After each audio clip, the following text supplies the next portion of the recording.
and welcome to episode 34 of That 60s Recording Podcast, the podcast that has conversations inspired by the golden era of recording. This episode is an interesting one. I had an opportunity to have this conversation with Alan Hyatt of PMI Audio Group, and it's not usually the sort of thing I would be interested in, but I looked him up and I thought this is a really unique opportunity to get a bit of an insight into a side of the industry that we don't really see. So PMI Audio Group owns Toft Audio, Trident Audio, Meek, the compressors that you'll all have seen tons of around, and Tonelux, who a new company making some really great gear. So yeah, it's a really interesting insight into the way that all came about, the way that he got Toft Audio and all that kind of thing. And I thought that would be really interesting off the back of the conversation that I had with Malcolm in previous episodes. So that was the reason for this. You'll notice that he's a smooth-talking New Yorker. He's definitely got the gift of the gab. And he talks us through some of the sort of trials and tribulations of the sort of manufacturing and distribution side of the industry, how we ended up sort of having these companies, and also dissects a little bit of marketing jargon, which was an interesting side of things, I thought. So yeah, it's slightly different to usual, but bear with it. I really enjoyed this conversation, and I really do think that you will. He's a really great guy, and he's a really fantastic storyteller. So yeah, it's a really cool conversation. This first episode is a little bit longer than the second one because as you'll see, he talks so much that I couldn't find a good place to stop it. So I just let this one run for 45 minutes or so, and then the next episode will be a little bit shorter. So anyway, here we go. Alan Hyatt.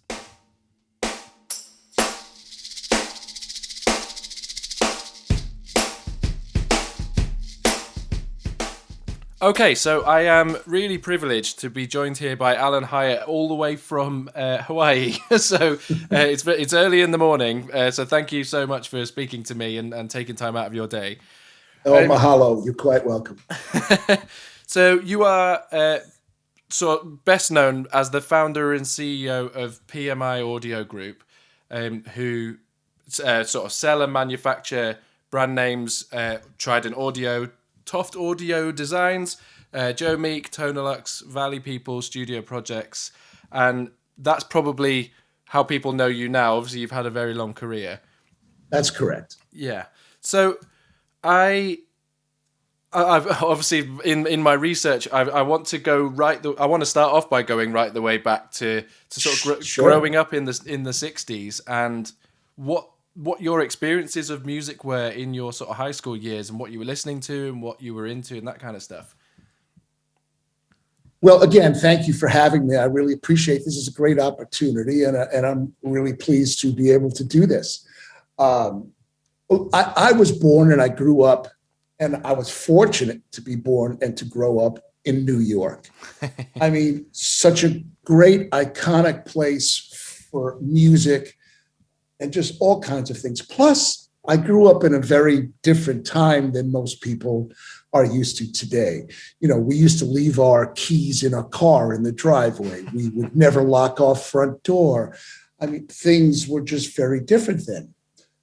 But for me, as a kid, I was always into music because my sister, who was 5 years older than me, she had her record player and she was, Bill Haley and the Comets were coming on.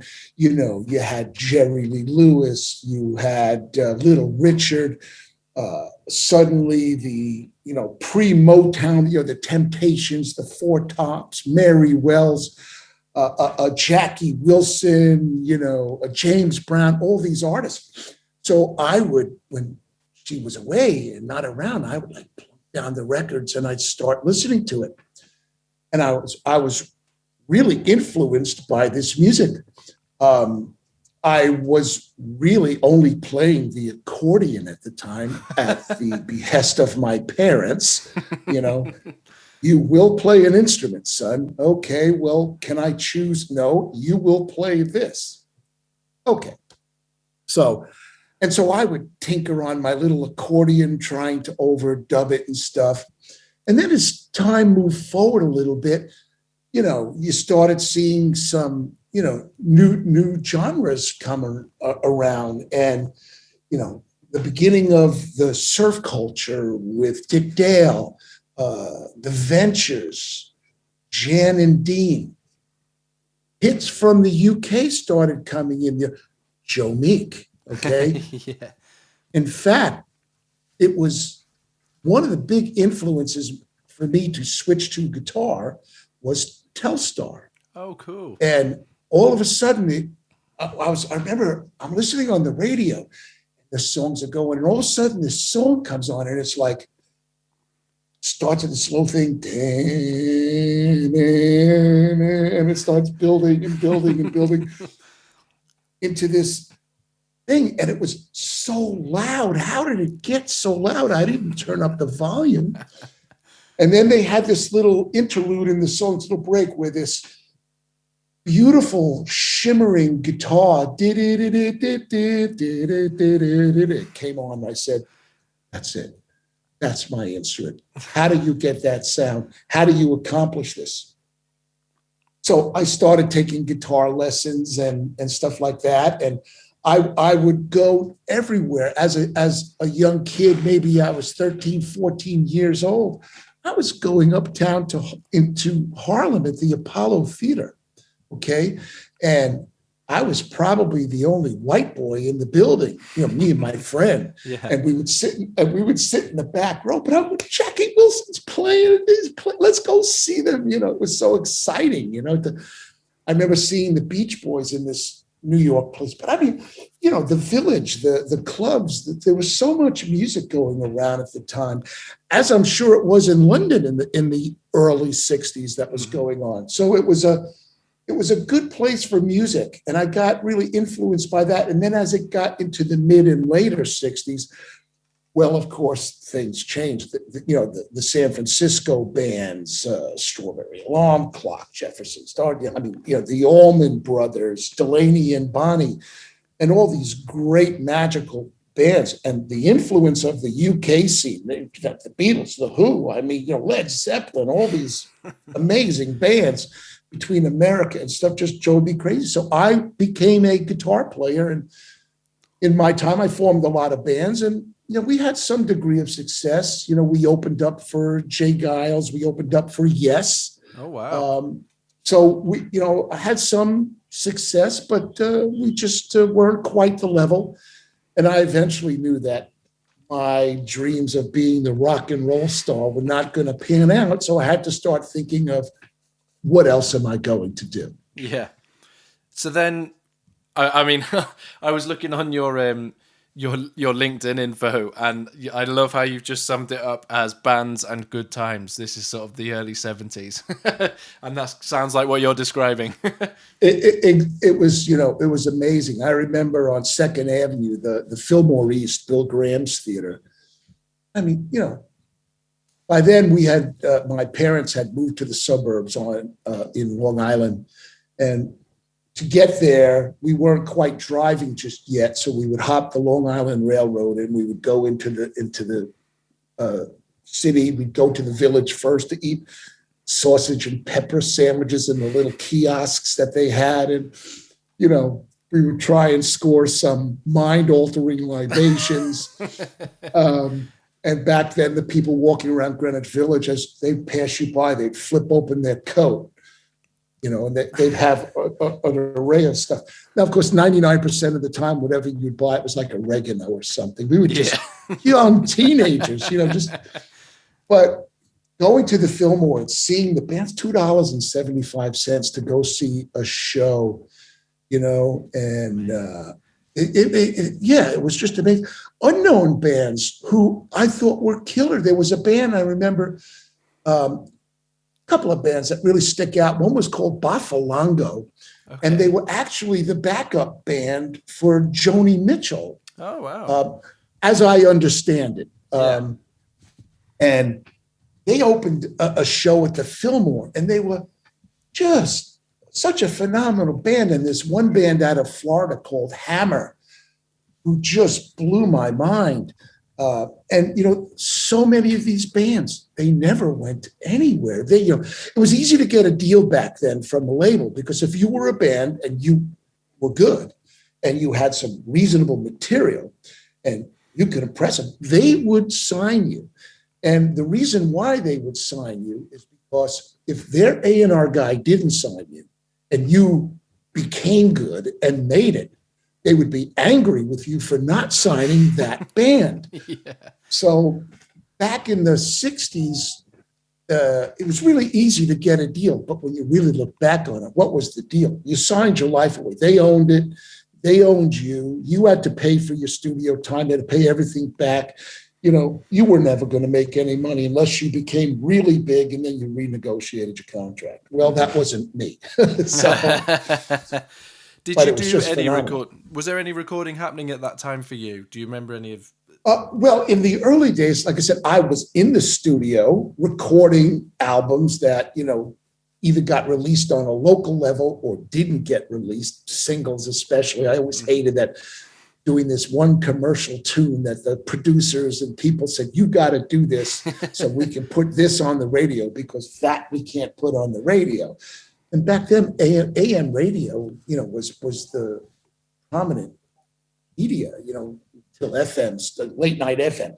Then anything went, during that time. But I did some recording on the backside, but every time, as soon as it was over, I'd run right into the control room looking at this thing. Oh, he's turning these knobs.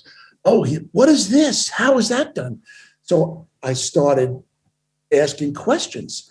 And one of the engineers, who was a really nice man, Joe Esposito, said, look, you want to learn, come on down, when you have time.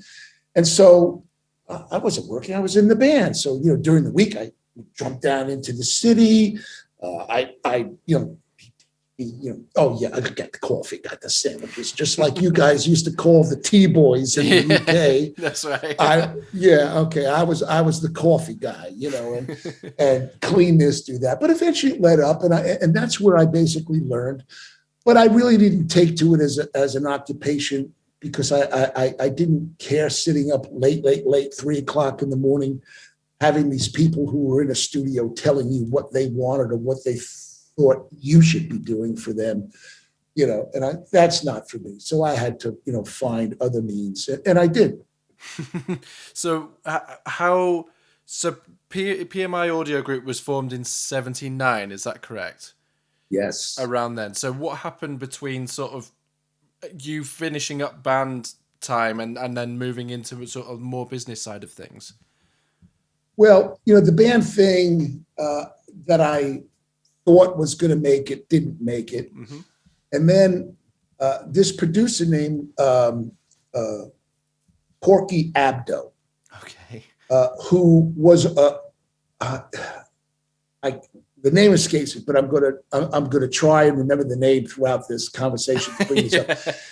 There was a UK band that came over, and they were doing their tour, and Porky was the tour manager, road manager, assigned by the label for this act. And the band was really pretty good. But again, one of those stories, had an album or two, just never really, unfortunately, made it. And so he was working with a few guys, a couple of guys from Berkeley, Juilliard, and they wanted to put together, this was Corky's idea, some jazz-influenced guys with a couple of rock guys. All right. So someone knew him who knew me, and they contacted me, and I met up with this other rock bass player, this jazz drummer, a jazz keyboardist, a saxophonist and stuff. And they tossed us in this room, okay, and say, let's see what happens here. So, we got together and we started jamming around, and they, a little bit to see what happens. There was some interest. They sent us up to Massachusetts into this humongous home on a lake so that we were isolated so we could work. And so I was writing a lot of material, and I wrote some stuff, and they would jazz it up and we'd rock it up. And we were actually kind of a little bit Fusion before Fusion really ever started. Yeah. But again, the bands came and went. All of a sudden, one of the guys got an offer from this band called the Grapes of Wrath, and boom, he left, and it broke up again. I moved out west. I had it. And so once I moved out west, I thought I would still be able to play. Didn't. So I really had to find my way. I went through a bunch of odd jobs here and then until I would say in maybe 1975, I landed a job at this place that sold hi-fi.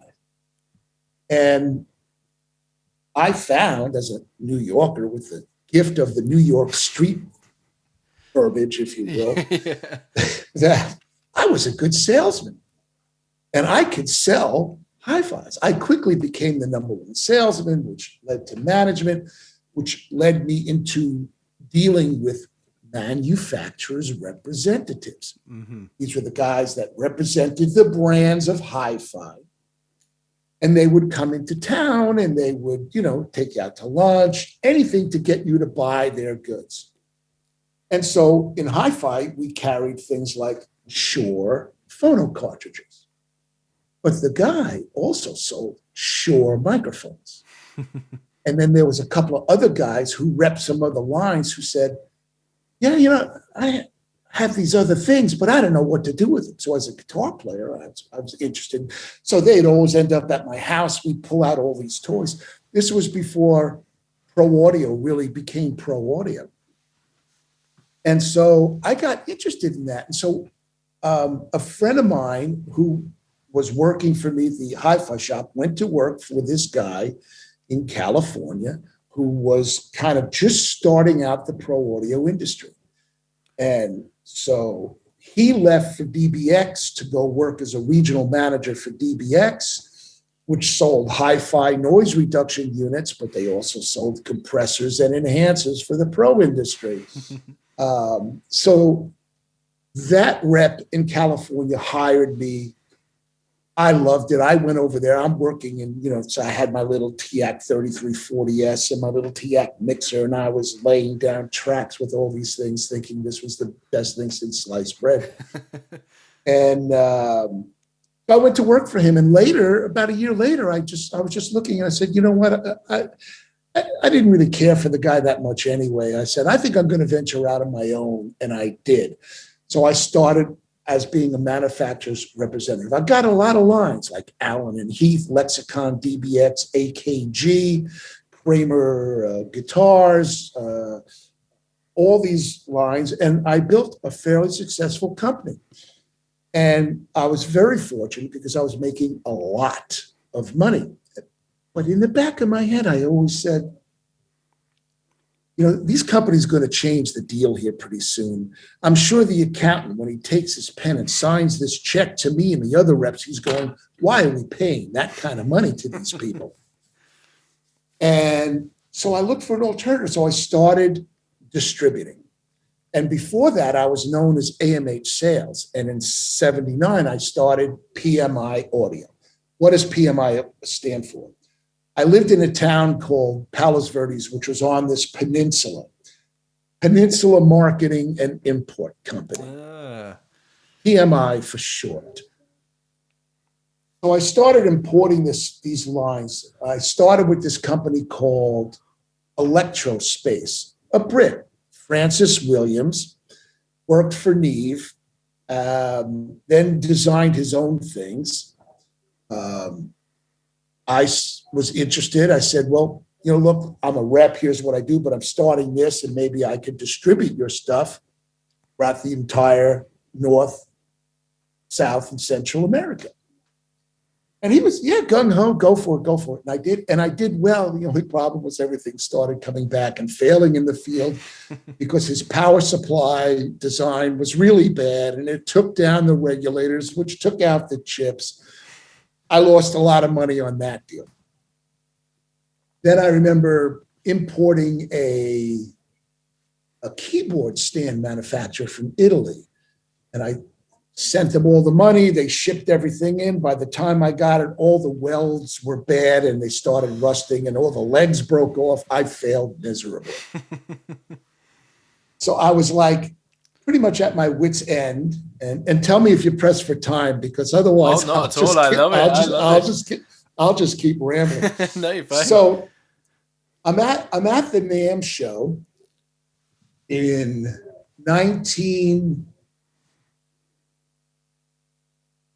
in the late 80s, I guess it was. Maybe it wasn't late 80s, maybe 85, 84, 85. So, as I said, my manufacturing rep company was still going. My distribution company was taking place over a couple of years with these products that I just continued to fail on.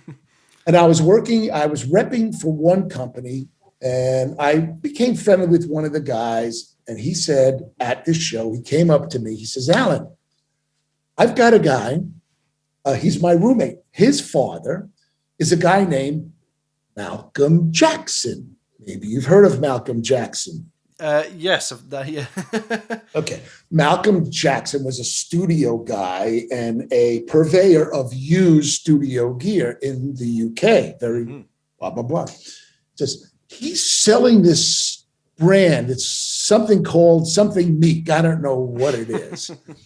He says, you ought to come and see it and check it out. Now, of course, with my 2 failures, here's another UK offering I'm going. So he was insistent. So I said, oh, okay, what's the booth number and what time? Okay, I'll see you then. I did not show up. The next day at the show, he comes back again. What happened? Oh, I got busy at the booth and I really couldn't make it. And I'm sorry, the time went by. All right, how's today? Okay, I'll be there.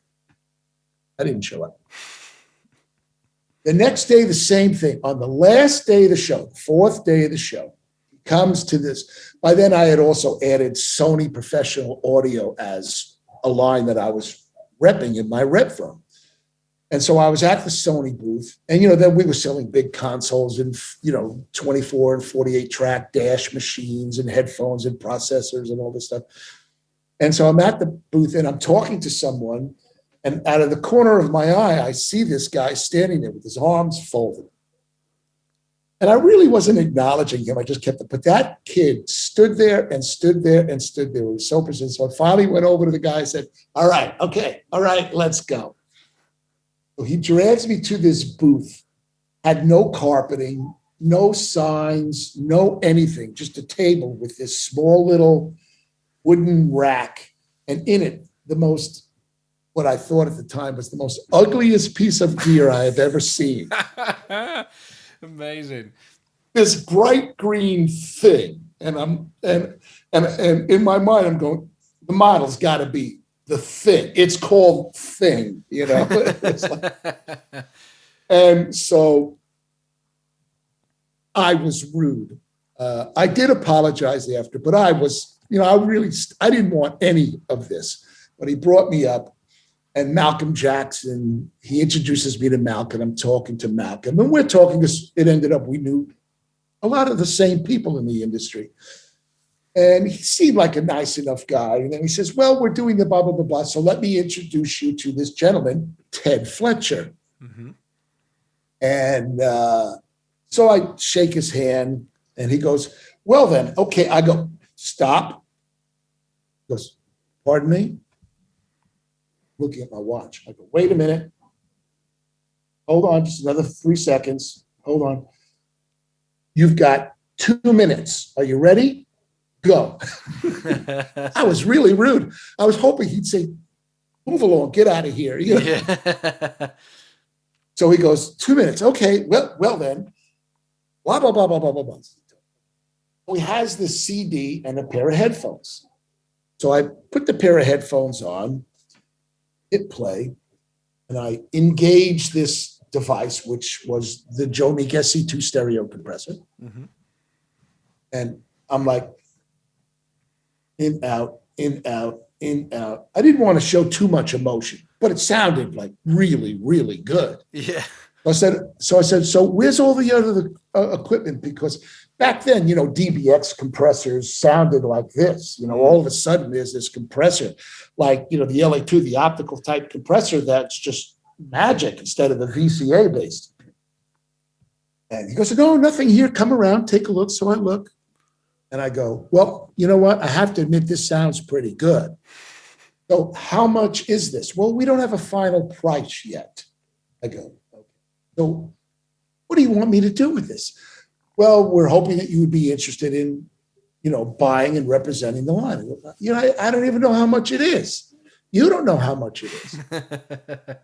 I said, but to be honest with you, I don't know if I'm interested, and here's why. And I explained my past history. But I said, if you want, as a favor to my friend, I'll take the unit. I'll bring it around to a couple of the guns in Hollywood. And they go, yeah, okay, and you can ship it back to us. So I took this. So the first thing I do is I take this unit up to my friend Jay Baumgartner's place.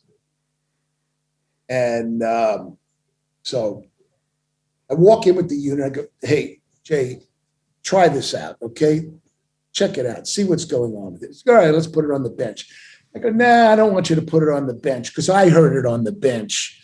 I said, I need to know what this is really going to happen like on a track. Yeah. You're doing something now because, I'm tracking this band. We're actually in the middle of doing some vocals. We got a couple of tracks in the can. So I go, okay. So now this happens to be NRG Studios, which was a very big studio in Los Angeles. So I leave him with the thing, and I says, I'll be back in maybe 4 days or so, just to see how it is. So I heard nothing. I said, well, thank God that meant it didn't blow up or burn down his studio. So I remember pulling up to his studio, I go inside, and I said, hey, Jay, how you doing? He goes, I hate you. I go, oh, something did happen. What? He goes, well, I go, something happened? Do you not like it? Is it really bad? He goes, well, we used it on a track, like you said. We were doing some vocals, and we tracked it, and then we played it back. And it was so stinking good that the band wanted to re-record all the other vocal tracks that they did. And I'm like, so what do you mean? That's a good thing. He goes, yeah, maybe for you. He says, but for me, I got a budget. This is what I have to come in at. Yeah. All that time wasted, Amazing. So it was like, that was Hootie and the Blowfish's first album. Oh, wow. Wow. So Darius Rucker was so taken with his voice on this SE2.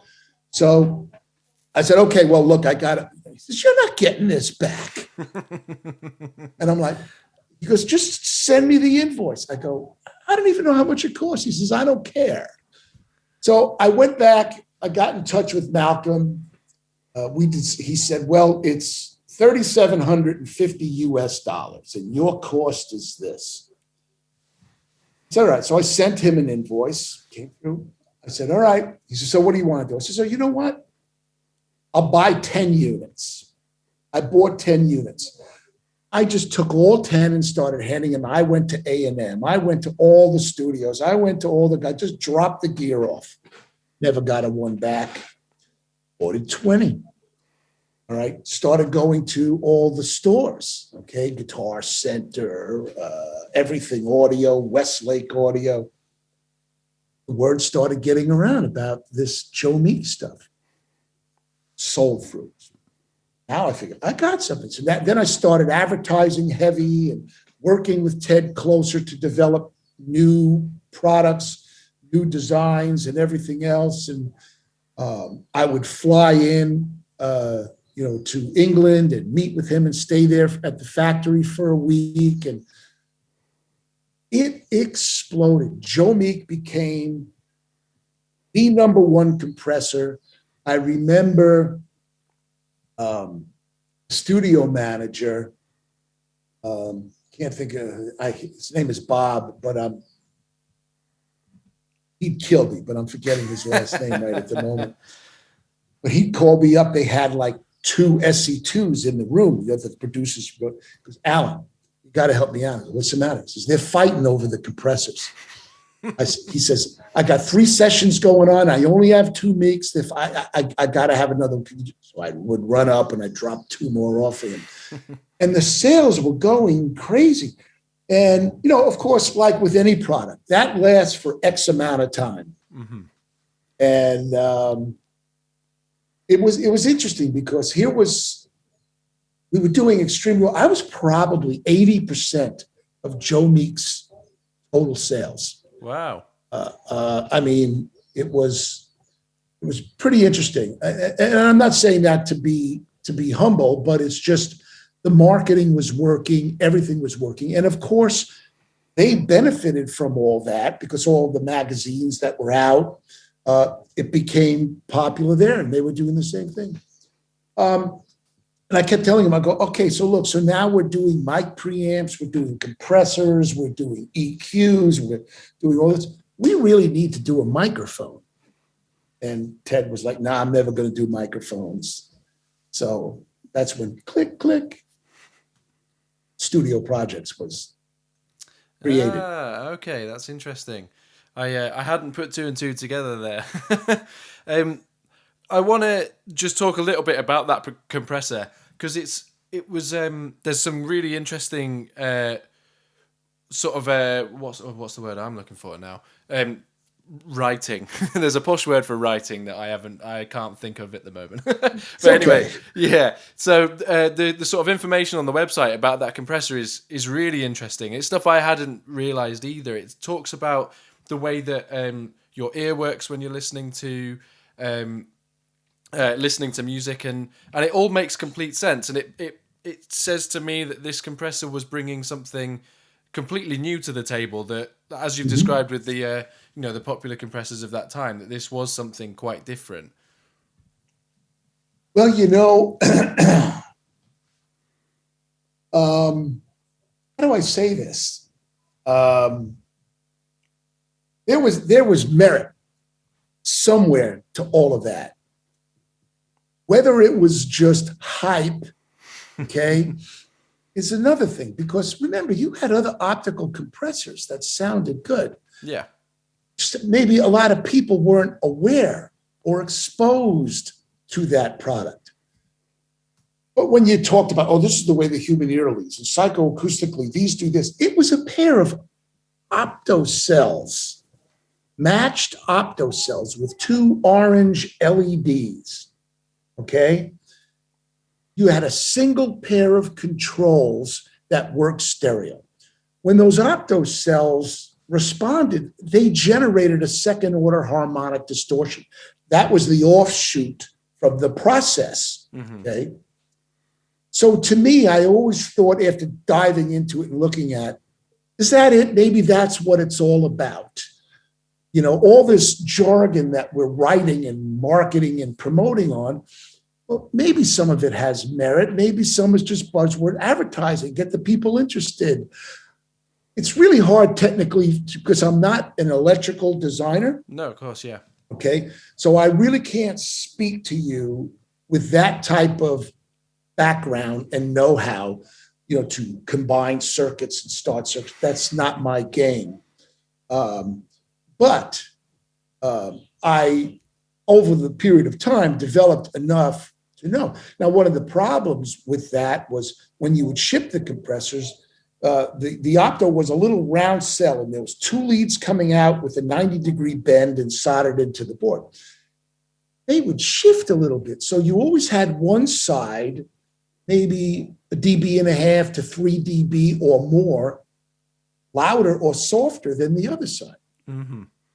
So to correct this, you always had to open it up, score the glue of the black little magic box that people called it, lift it off, and look at the cells. Then you'd have to run a 1K tone into a dual trace oscilloscope, so you could see both left and right signal.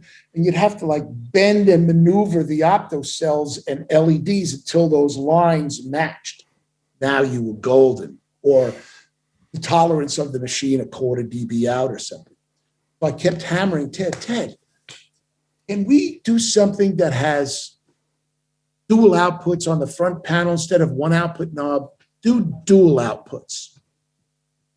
This way we can at least line it up easily and make sure that, between the left and the right balance, it's not off, because people were complaining about that. Well, it makes sense. So you're using one output control, and so The left and right. Yeah, there's absolutely no way of altering it, as you say, without dismantling it. Because, you can. That makes sense. Sorry, continue. And you also have the tolerance of the pot. There's a difference between the wipes. Okay, because everything is done on that substrate material, and as the electric contact goes over the substrate material, it's going over and doing it. And the pot may be a 5% tolerance pot, which means five that way, 5 this way, up 10%. So you have these variables, and I really didn't want to change the sound of the device, but we needed some help. So Ted got this bright idea to develop this box called the SC 2.2. This was going to be better than the SC2, and it would have the dual outputs. The original design had 2 PC boards with a ribbon connector that linked them. This was now a one-piece board, okay? And it was kind of laid out the same and everything else, except for the dual outputs that you could change. Everything else was still the same one-gang pot. Didn't sound the same. And the battle was go back to the SC2. And I don't know, I think Ted's mind just started he wanted to do other things. Okay. I want to create this thing called the Fathead. And it's got a foot switch, so for guitar players to engage in and out. And the foot switch was a very cheap toggle switch, and we had a lot of mechanical failures. I want to develop the SC3, this digital digital compressor with a digital converter card on the back, which failed miserably and had all these issues. And ultimately,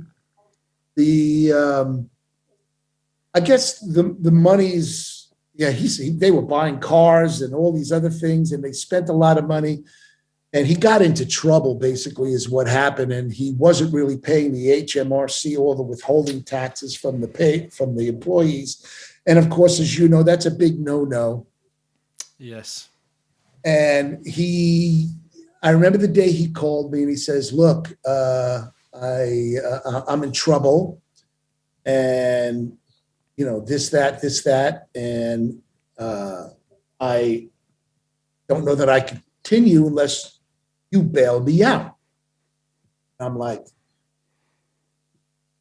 I'm not going to bail. I didn't say this to him. Yeah. But after listening to all the monies, I said, I'm not going to do that, because I already had now studio projects.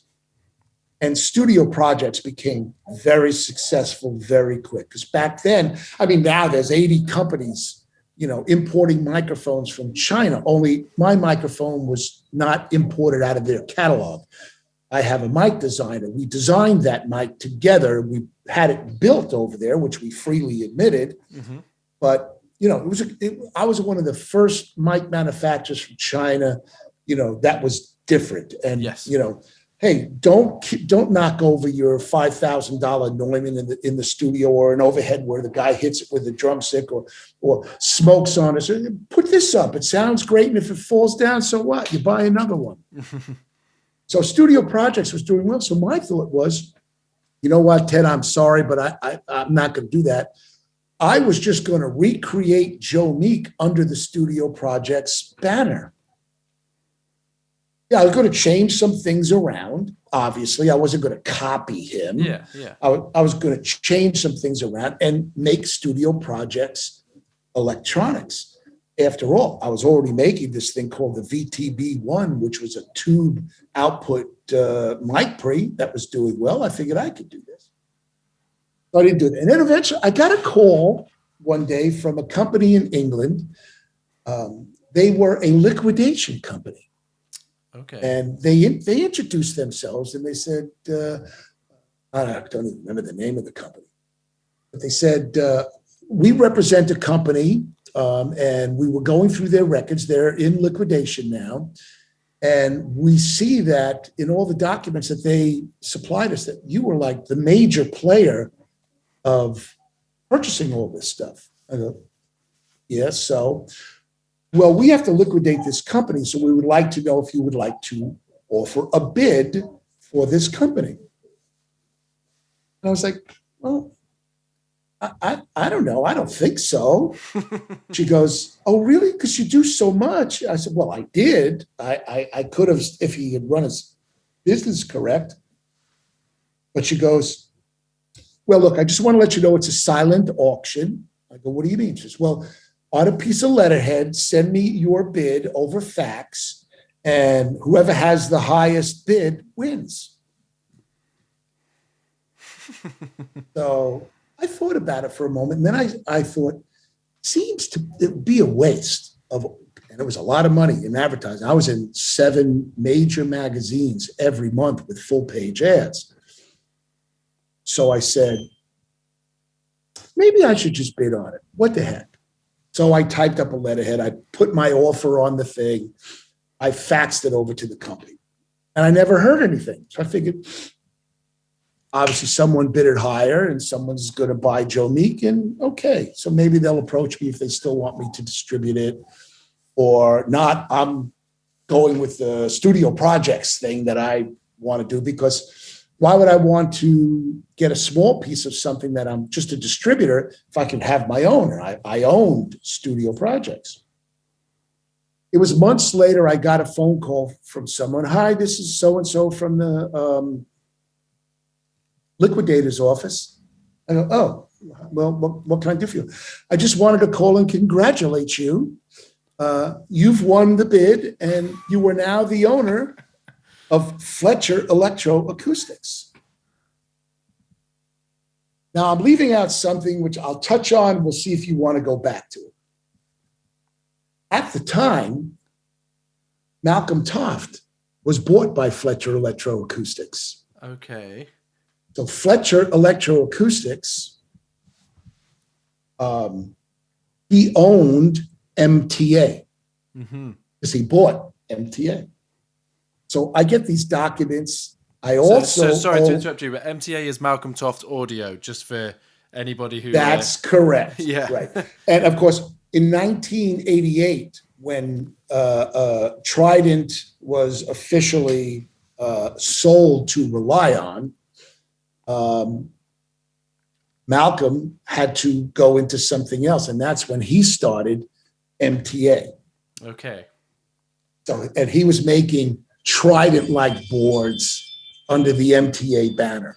This is answering questions that I had. I mean, even speaking to Malcolm, that history was a bit murky for me. And that makes sense now that you've cleared it up. It all sort of okay. Well, if you'll remember this point about the purchase contract, I will go back. Yeah. Because when Malcolm, when Ted Fletcher bought MTA, brought Malcolm in. This is before Ted actually did fold. Says, well, look, I bought Malcolm, and we're going to do all these consoles. I was like, are you crazy? What, are you crazy? No one is buying analog consoles now. Everybody's working in the box. Okay. I said, I know Malcolm. I said, but we should do something else. And how I know Malcolm was during my repping days. I was at a show where Malcolm was displaying Trident. And I went up to him and I said, hi, I'm so-and-so. I'm one of the top reps in the country, and I would like to represent your product. And he was kind of laughing at me. We have our own stuff. Blah, blah, blah, blah. Go, shoo away, little boy. And okay, all right, so what? And the funny part is of course, the people that he had were the ones that bankrupted him. And because they were spending all his money and not paying him. And then I remember years later, he started MTA. And I remember when I was doing Joe Meek very successfully, Ted brought Malcolm into my booth. Malcolm comes up to me. Oh, hello. I've heard very good things about you. I'm Malcolm Toft. I represent, and so now I'm like this. So for all of you out there who don't understand what I put a very a posturing pose, of and and so he goes, I have this product line and blah blah blah. I go, let me interrupt you here. You don't remember me, do you? He goes, no, I'm sorry, I don't. Have we met before? I said, yeah, I mentioned the year because then I remembered. I don't remember what it was. At an AES show, I came up and I approached you about repping your line. And I was telling you that the people you had were not doing the kind of job that they should have been doing and that I could really do much better. I said, I said, now, do you remember what you did? He goes, well, I probably just moved you along. I go, yeah, you did. He goes, so I guess you're moving me along. I go, yes, I am. And that was that. Okay, move forward. Ted buys MTA. This is that. I fly over. I said, Ted, hold on. I fly over to England, sit down. Malcolm and I meet again, and we kind of okay, let bygones be bygones. We shook hands. I said, Ted, what you have to do is bring back the association with Malcolm to Trident. I said, he's got MTA. Let's create something called Trident MTA, Trident-MTA. I said, we can get a license to use Trident from David Stocks. We did. We got the license. And I said, let's bring out a replica of the A range in a rack mount. Let's bring a replica of the ADB in a rack mount. Malcolm had this stuff that he did called the IX1, which was a 16-channel line mixer. He had the Signature 1 and Signature 2, which was a mic pre EQ or just a dedicated EQ. He had a couple of things. And I said, well, we can create this Trident MTA brand and have 5 or 6 devices and do this fairly quickly. Now, in hindsight, as I say this, I should have realized Ted said, okay, but you'll have to fund it. I should have known that was the beginning of his money issues. But I said, you know what? That's fine. I'll fund it, but here's how I'll fund it. I'm not doing this or this. I'm paying for the parts. I'm paying for this, paying for the labor. Then you're going to ship me these products. So Trident MTA was born and started doing okay. There were a few issues because Ed Fletcher designed the A range portion of it. Malcolm did the ADB. And, Malcolm, God bless him, he's not a trained designer. Okay? He was a hobbyist. He was a very good hobbyist. And he could put circuits together from schematics. So he would take the old schematics and lay them out on the computer and lay out the boards and stuff. But if he designed something in that became an issue, he wasn't really the guy that knew how to fix it. Mm-hmm. But anyway, so Trident MTA. So like I say, so I got this contract from this person I bought out, Ted Fletcher Electroacoustics, Joe Meek, Trident MTA, and acquired the license for Trident.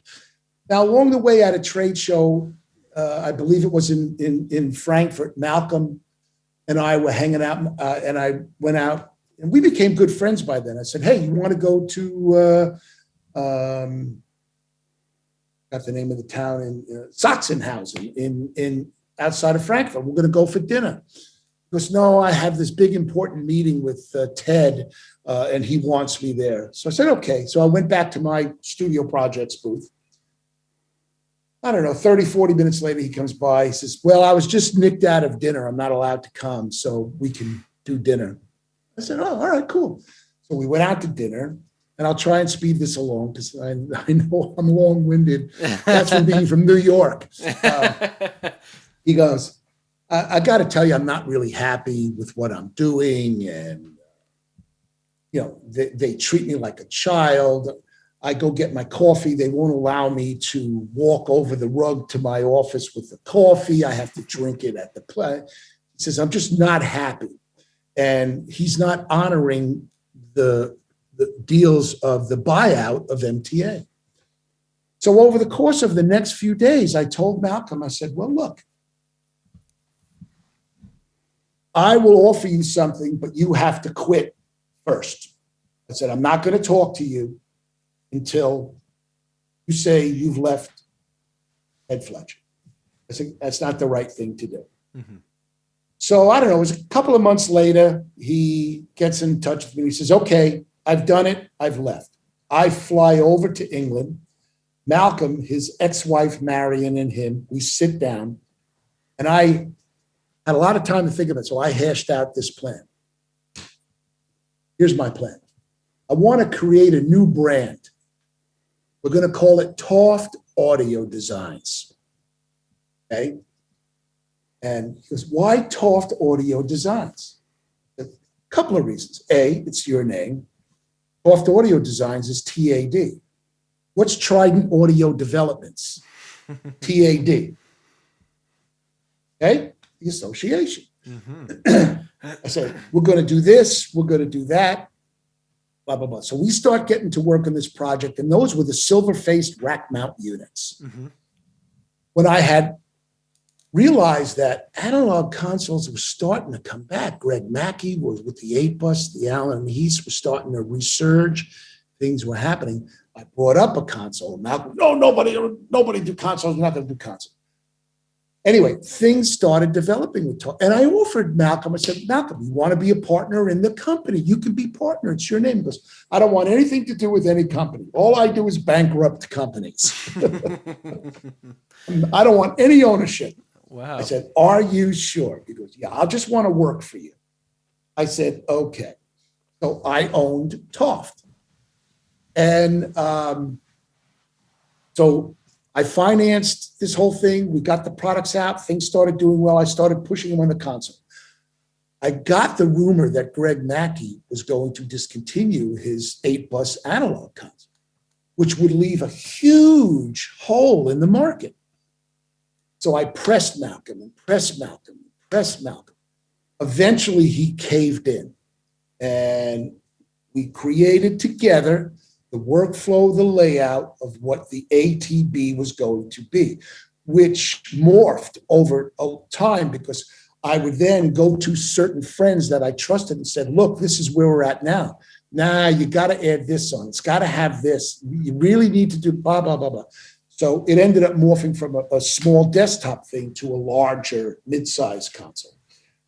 And of course, Toft did very well. Mm-hmm. And along the way, I hired a guy named Alan Bradford, who was a designer. Alan designed all the CLM Dynamics stuff. He also did the Time Machine and a few other products. But then Alan came to me, said, you know, my old company is for sale, CLM Dynamics. So I bought it. We didn't really do anything with it until just recently. Triden now brought out this thing called the high-low, which are these variable high and low pass dynamically tracking filters from the CLM expounder. But things were humming along and doing extremely well. I opened up a huge facility in the UK. I own Joe Meek now.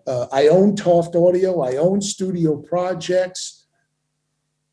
Things were just humming along. And then I remember Triden came up for some odd reason and look at what they're doing. So I told him, give David a call. We gave David a call. David was the legitimate owner of Triden Audio Developers. He had all the purchase agreements and everything. There was another guy who was ripping it off at the time, and I'm not going to go there. So okay. I'll just say that. So Malcolm says, yeah, you ought to talk to David. So I did. And David was like, would you please buy it? Just please buy it. And I said, well, look, it's going to be a really costly endeavor for me because I don't want to buy it just to sit on it like I did with CLM Dynamics. If I buy Triden, I want to try and bring Triden back. Mm-hmm. I ended up negotiating with him, and I got Trident for the price of a halfway decent used car. I mean, I was almost embarrassed paying that little for the company, but I also knew what I was going to have to do. Mm-hmm. And it was a long haul. The economy shifted for a period of time, and other manufacturers were coming into the fold. 20 more microphone manufacturers. My Studio Project sales was sliding. Joe Meek was being taken over by Avalon and some other things. And, things were just changing. And so Malcolm and I had to tighten up on some reins for a little bit. And I said to all the employees, guys, I'm going to have to pull your salaries back for a few months till we weather this storm. But then I will not only go back to the old salary, along the way, as things change, I'll start increasing the money. And it's exactly what happened. We weathered the storm, things were happening, and I was starting to pay more, starting to pay back. But I think Malcolm was disillusioned because of a sales guy that I had hired who was feeding him some misinformation, and convinced Malcolm to become partners and start another company called Ocean Audio. Mm-hmm. Well, if it was all done on the up and up and nicely, I really wouldn't have had an issue with it. I would have congratulated Goyer, but it wasn't done on an up and up. And it ended up pretty poorly. And I had to terminate both of their contracts. And from there, Trident was our own. I ended up hiring one of the original real EEs from Trident, a guy named Taz Bogle. He worked there in the late 80s through the early 90s, up and through with David Stotts on the Vector, but he worked on the TSM, the Trident 65, the Deanne, bunch of other projects. So he really knew what Trident was about. Mm-hmm. So I was very happy to have him on board. And then since then, we've developed Trident with, new consoles, new manufacturing methods, better ways to service in a time where there are no more maintenance engineers, like there used to be in the old days that took care of the consoles. Now it's the guy, he takes care of it. So, the design and assembly had to be in if there was a problem, how quick can we do this? And with how the least amount of pain, if I could fix this with just a screw rope by taking this component, this part out and sticking the replacement part in and just putting it back together because it's all modular, that would be great. And that's what we did. And we've done very well. Now we've even gone into software plugins. Yeah, I spotted. That's clearly. So I'm just going to switch my light on. Sure, go ahead. It's getting dark. There we are. That's clearly where the market's going. But there is also a hark back to sort of analog things too, which is that's my deal. That's the thing I'm into.